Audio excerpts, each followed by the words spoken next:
All right, so we've got a mountain of articles about this whole garbage controversy thing with Biden and Trump. Oh, yeah. It's nuts, right? Yeah, wow. So let's break down what happened, how each side is, spinning it, Right. and what it could mean for voters. It's kind of amazing how one little offhand comment during a campaign call can turn into like a major campaign issue. Right. I mean, we're talking dramatic visuals, celebrity endorsements, the whole 9 yards. Oh, yeah. Really shows you how one word can get weaponized these days. Okay, so to understand this whole dumpster fire, we got to rewind a bit. Right. So Biden is on this virtual campaign event, and he's talking about this comedian who went totally off script at a Trump rally and was telling these super offensive jokes about Puerto Rico. Oh, man. And that's when Biden seems to call Trump supporters garbage. And that's when everybody starts thinking about 2016 and Hillary Clinton and that basket of deplorables comment. Republicans immediately jumped on it, saying it's just another example of Democrats looking down on a huge chunk of American voters. And we all know Trump, right? Right. He was never going to let this one just go away. Of course not. We've all seen the pictures of him riding around in an actual garbage truck. Oh, yeah. Decked out in Make America Great Again gear at some airport in Wisconsin. I mean, you got handed to him for the audacity, right? It's incredible. Total political theater. Yeah. And it totally worked. For sure. Trump knows how to grab headlines and tap into that feeling of being wronged among his base. Yeah.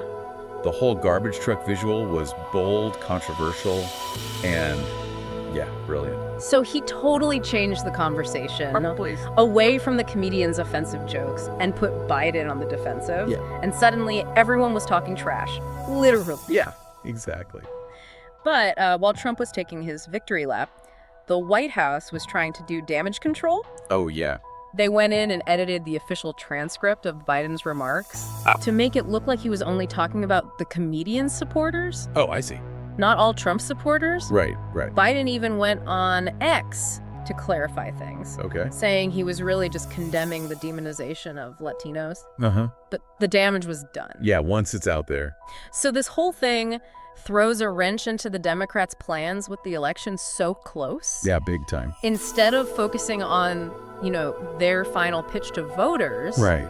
they're trying to put out this PR fire. Yeah, exactly. And they're having flashbacks to 2016, right? Oh, for sure. Totally terrified of repeating the deplorables mistake. Yeah. Especially in those swing states like Pennsylvania with big Puerto Rican populations. Oh, yeah. Big Latino vote there.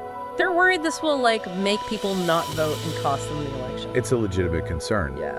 This plays into that whole narrative that Democrats are out of touch with working class America. Right. It's a narrative that Trump is using, of course.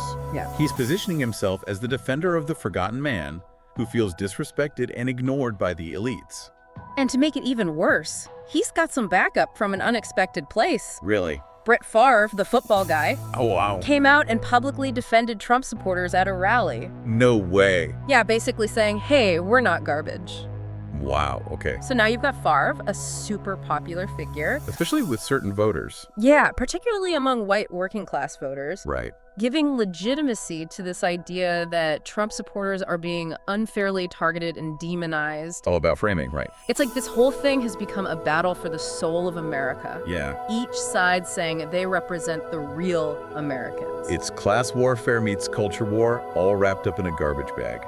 And it gets even crazier when you look at how each side is using this to their advantage. Right. Trump's strategy is all emotional appeal. Oh, yeah. Think about that garbage truck image. Powerful, right. Visceral, provocative, taps into all those feelings of resentment and anger that have been simmering for years. And then he says things like, they call you garbage, but I see you. Yeah. It's genius. He's speaking directly to those who feel invisible and unheard.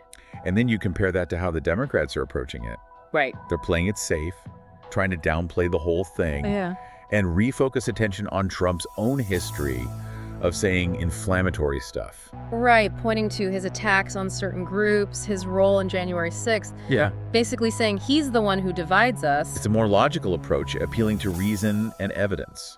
But is that going to be enough to counter Trump's, mastery of those raw emotions? That's the million-dollar question. Yeah. That's what we'll look at next. This whole garbage thing has become a stand-in for a much bigger fight, Totally. Yeah. It's all about this resentment that's been building for years between, the coastal elites and working class America. It's a theme that's been simmering in American politics forever, but it feels like it's boiling over now. Oh, yeah. And both sides are trying to use this to their advantage. Right. Trump's painting himself as the champion of the forgotten. Yeah, the people who feel like the liberal media and the politicians don't listen to them. He's basically saying, they might call you garbage, but I hear you. I see you, and I'm fighting for you. Exactly. And that message really resonates with a lot of people who feel like the system is rigged against them. Oh, yeah. They feel like their values are under attack and their way of life is disappearing. And they see Biden and the Democrats as like the face of that system. Right.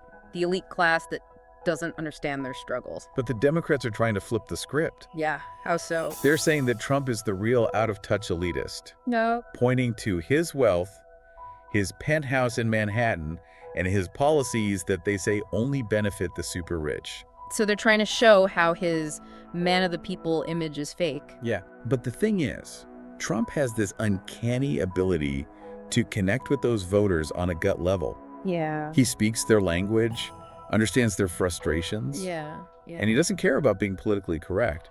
He just says what they're thinking. Even if it's offensive. Right. He's tapped into this feeling of being disrespected and left behind. And his supporters love him for it. It's that emotional connection the Democrats have a hard time making. Right. Their message can feel too,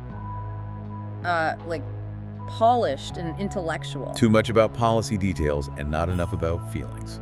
So what does all this mean for the election? That's the big question. Could this garbage controversy actually change people's votes? It's hard to say for sure, but it definitely makes things more complicated. Yeah. Some people think this will fire up Trump's base. Yeah. Get them to vote in even bigger numbers to defend him and what they believe in. But could it also backfire on him? Oh, definitely. Could alienate moderate voters who don't like how divisive he is. And what about Latino voters, especially in swing states like Pennsylvania? Right. With lots of Puerto Rican voters. This all started with offensive jokes about Puerto Rico. Yeah. Democrats are worried this will make Latinos think they don't care about them. And that could make them less likely to vote. And that could cost Democrats the election. Okay, so we've talked about Trump and Biden, but let's talk about Brett Favre for a second. Okay. What do you think about him jumping into all of this and defending Trump supporters? It's a big deal. It shows how this is about more than just politics. Right. Favre is super popular, especially with white working class voters. Yeah. He's like the picture of the tough, hardworking American. Yeah. And when he says we're not garbage, it means something to people who feel like they're being attacked. He's basically saying that Trump supporters are the real victims here. Exactly.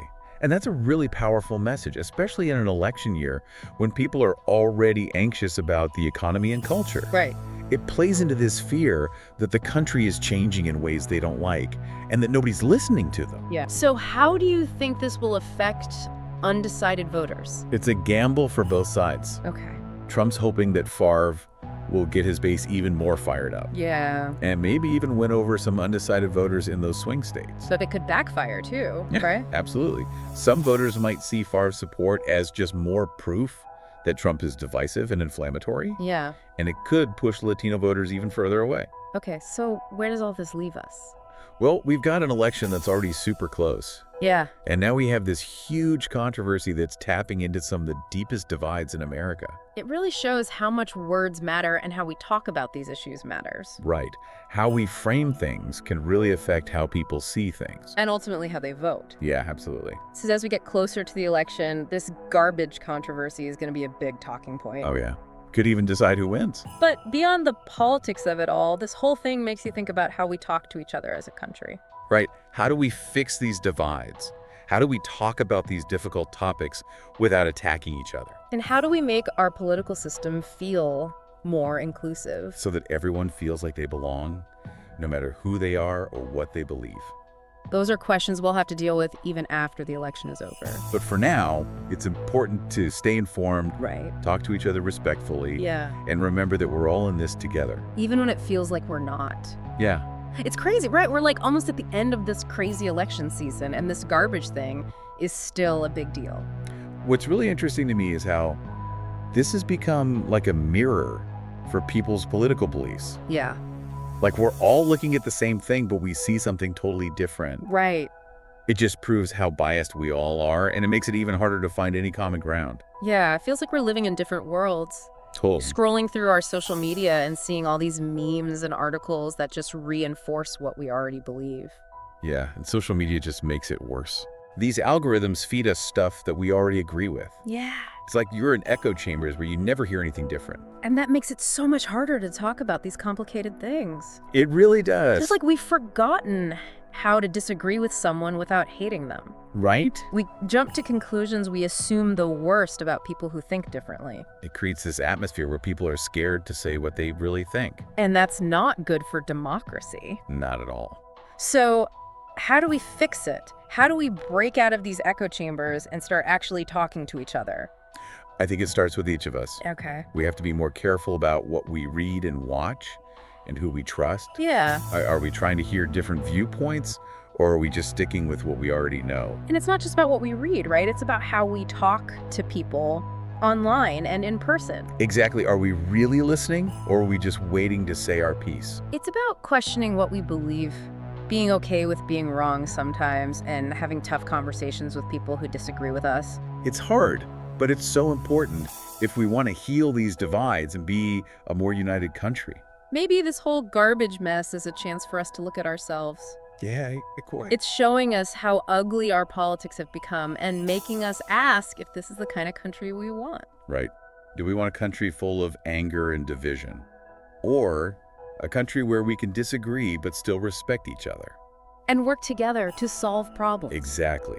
Those are the questions we need to answer, not just in this election, but beyond. It's not just about picking a president. It's about choosing what kind of future we want for ourselves and our kids. So when you go vote, remember, your vote matters. Mm.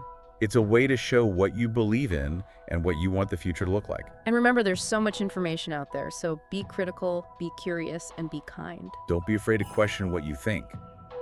Learn about different viewpoints and talk to people who see things differently. Because it's not about winning arguments, it's about finding solutions. It's about remembering that we're all human and working together to make things better. So as we wrap up this deep dive into the garbage controversy, let's try to move past all the name-calling and blame. Yeah, let's focus on actually listening to each other, understanding where we're all coming from, and figuring out how to bridge these gaps between us. Because if we don't, our democracy is in trouble. Well said.